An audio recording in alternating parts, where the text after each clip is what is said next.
It began without warning. No countdown, no televised alert. Just a sudden, unnatural redness bleeding into the evening skyline. The horizon over Tel Aviv morphed into a surreal battlefield canvas, glowing like an open wound. For residents used to the occasional Iron Dome interception, this was different. This wasn't a flicker. It was a firestorm.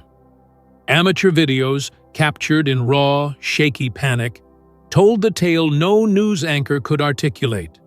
Luminous trails etched across the darkened sky, followed by thundering cracks that didn't just rattle windows, they pierced the soul.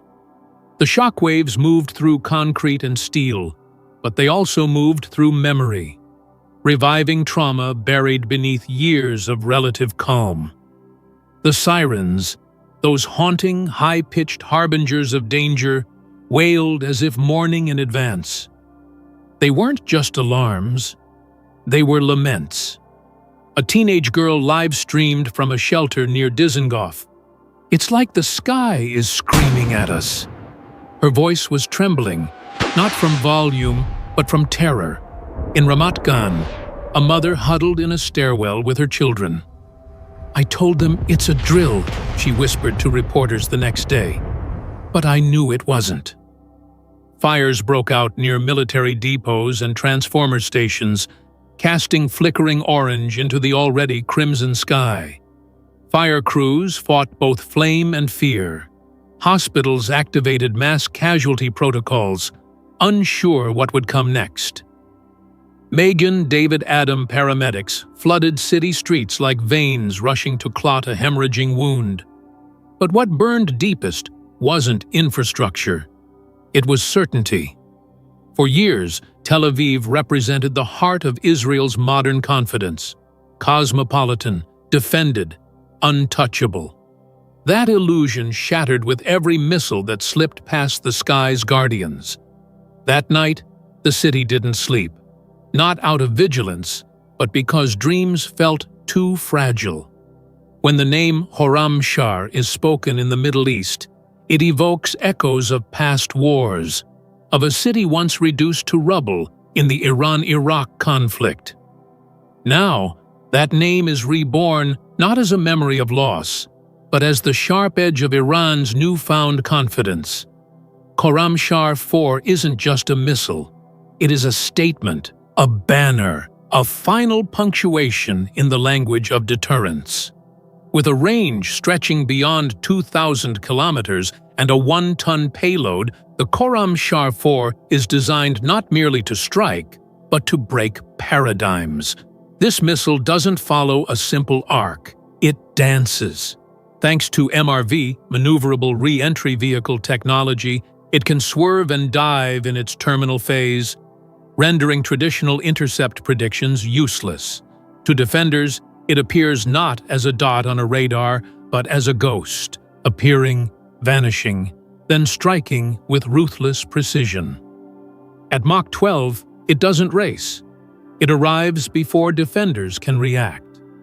This velocity, combined with its hypergolic liquid propellant, fuel that ignites upon contact, allows for faster deployment, fewer logistical delays, and devastating surprise. It can launch from hardened silos, but also from mobile units hidden in Iran's mountain ranges or deserts, making it tactically elusive and geographically unbound. But what truly sets Khorramshahr 4 apart is what it represents. For decades, Iran has fought through shadows, through Hezbollah, through militias, through cyberspace. Now, it steps into the arena not as a proxy puppeteer, but as a sovereign actor wielding sovereign firepower. As Brigadier General Hassan Irani declared, Khorramshahr 4 is Iran's truth. No more shadows, no more puppets. This missile is Iran's sword on the global stage, one forged in history, sharpened by technology, and now drawn without hesitation. For over a decade, Israel's air defense architecture has been the envy of the modern world, a fortress in the sky. The Iron Dome became synonymous with safety. a technological marvel capable of swatting rockets out of the air like flies. David's sling provided a second wall, guarding against more advanced threats, while Arrow missiles patrolled the stratosphere against ballistic dangers. But on this night, that illusion fractured. The Khorramshahr 4 was no ordinary missile. Its velocity, agility, and terminal phase maneuverability overwhelmed response algorithms designed for linear threats. As missile sirens echoed across Tel Aviv and Haifa, Israel's air defense systems sprang to life. Dozens of interceptors lit up the sky, tracing desperate arcs to intercept the incoming warheads. Yet, some missiles slipped through. Confirmed reports detailed at least 2 direct strikes near the port of Haifa, igniting fires that burned for hours and damaging a naval logistics terminal. In western Tel Aviv, another impact disabled key communications relays and caused a blackout in several districts. For the first time in recent memory, the heart of Israel's high-tech economy experienced silence, not of peace, but of stunned disruption. Retired IAF officer Yossi Ben David put it bluntly, "It's like trying to catch a ghost with a net. We can track it, but by the time we lock on, it's gone." Even partial failure in a system built on certainty is a strategic rupture. Defense is not just a matter of interception rates, it's about perception. That night, the myth of invincibility dissolved. The psychological shrapnel embedded itself deep within Israel's civil society, military ranks, and political command. And from Tehran's point of view, that was precisely the point. Khorramshahr 4 didn't just breach defenses, it breached belief. What began as a missile barrage over Israeli skies rapidly transformed into a geopolitical aftershock, with consequences far beyond the battlefield. Among the most critical impacts was the strike near the port of Haifa, a lifeline for both Israel's commercial imports and its military logistics. Flames engulfed fuel storage sites and shipping infrastructure, forcing emergency evacuations and paralyzing naval movements. Satellite images later revealed scorched industrial zones, smoke curling skyward like a black banner of vulnerability. Simultaneously, in Tel Aviv, the destruction of power substations sent waves of disruption rippling through the city. Internet outages crippled finance and tech firms. Hospital generators flickered under pressure. Daily routines dissolved into chaos as intersections went dark and water pressure dropped. While the physical damage was measured in millions, the real cost was intangible. A fractured image of security, precision, and national control. Globally, the tremor was felt instantly. In Washington, senior defense officials convened emergency briefings. Surveillance assets in the Persian Gulf were redirected. U.S. bases in Kuwait, Qatar, and Bahrain moved to high alert. The White House issued a restrained yet telling statement. "We are monitoring the situation with utmost seriousness." Oil markets, ever the barometer of geopolitical nerves, spiked momentarily. Brent crude shot up 3%, before stabilizing under reassurances of supply continuity. Yet, traders and analysts agreed. The idea that a regional skirmish could now involve direct, high-speed ballistic exchanges had entered the global financial calculus. Meanwhile, in Riyadh, Abu Dhabi, Amman, and Baghdad, leadership circles watched with sharpened interest. The veil of invincibility surrounding US-backed defense systems was pulled back. Iran's real message wasn't just to Israel, it was to the region. Our missiles don't only exist, they reach, they hit, they change the board.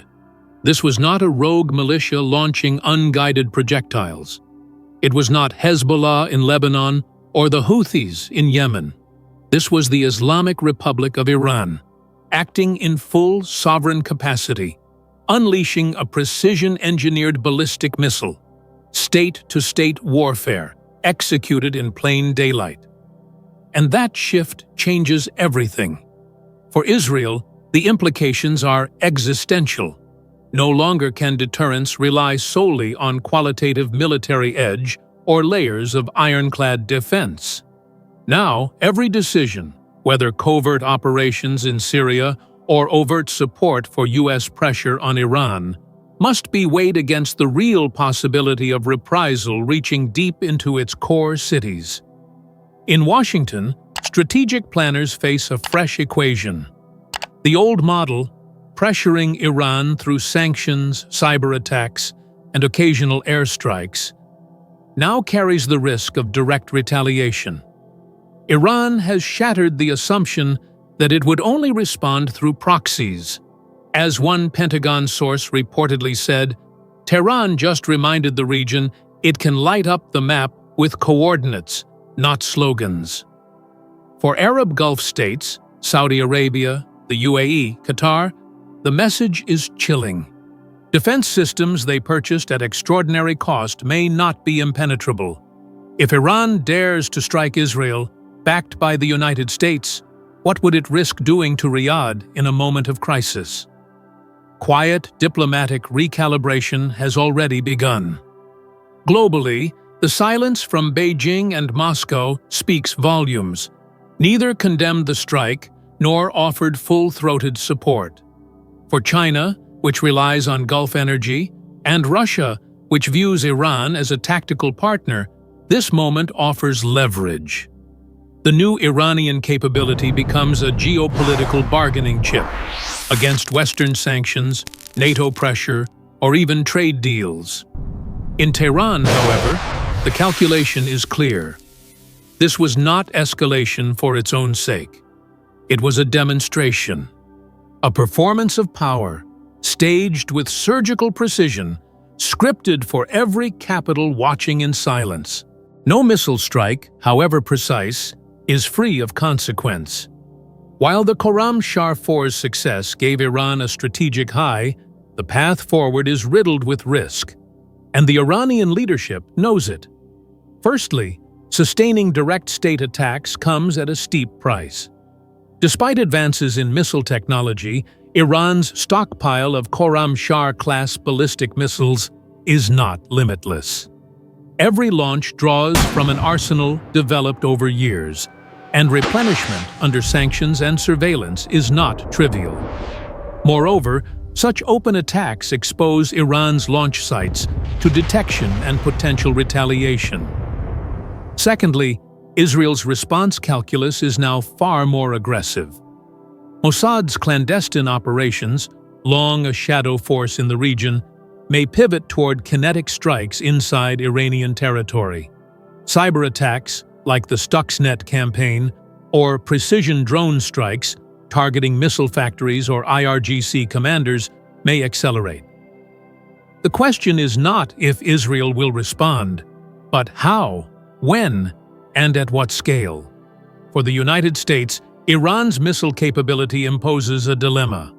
A full-scale retaliatory campaign risks a broader regional war, dragging in Iraq, Syria, and Lebanon.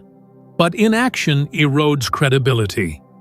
The Pentagon must now navigate between deterrence and diplomacy, with flashpoints multiplying across a volatile map. In Tehran, realism prevails beneath the victory chants. IRGC strategists are already likely recalibrating. Direct strikes may give way again to asymmetric tools, Iran's time-tested proxies, economic pressure via oil choke points like the Strait of Hormuz, and cyber disruption. The dual-track doctrine, strike openly when symbolic power is needed, revert to shadows when survival is at stake, will almost certainly guide future moves. Meanwhile, civilian populations brace for what may come next. Regional stability hangs on a thread, spun between national pride and rational restraint. In this delicate moment, every action is a gamble, with no guarantee that the next missile won't ignite a wildfire. In a single night, a missile became a mirror. Khorramshahr 4 did more than strike infrastructure. It cracked open a reflection of the 21st century battlefield, where lines between defense and illusion, deterrence and myth, are no longer distinct. The night sky over Tel Aviv, once a canvas for pride in technological superiority, became instead a reminder that in modern war, nothing is untouchable, not even the invulnerable. This was not just a military escalation. It was a transformation. Missile technology, once the exclusive domain of nuclear superpowers, has now become the equalizer for ambitious regional actors. Precision-guided, radar-elusive, and politically calibrated, Khorramshahr 4 signals that future conflict will not rely on troop mobilization or tank divisions, but on speed, deception, and data-guided firepower. The old military-industrial script has been revised. More critically, the psychological frontier has shifted. Citizens, once reassured by the hum of defense systems and the myth of layered immunity, now live under a different sky, one that can be pierced, one that no longer promises perfect safety. In the realm of strategy, Iran's message was brutally elegant. You can isolate us, sanction us, surround us, but we will still reach you.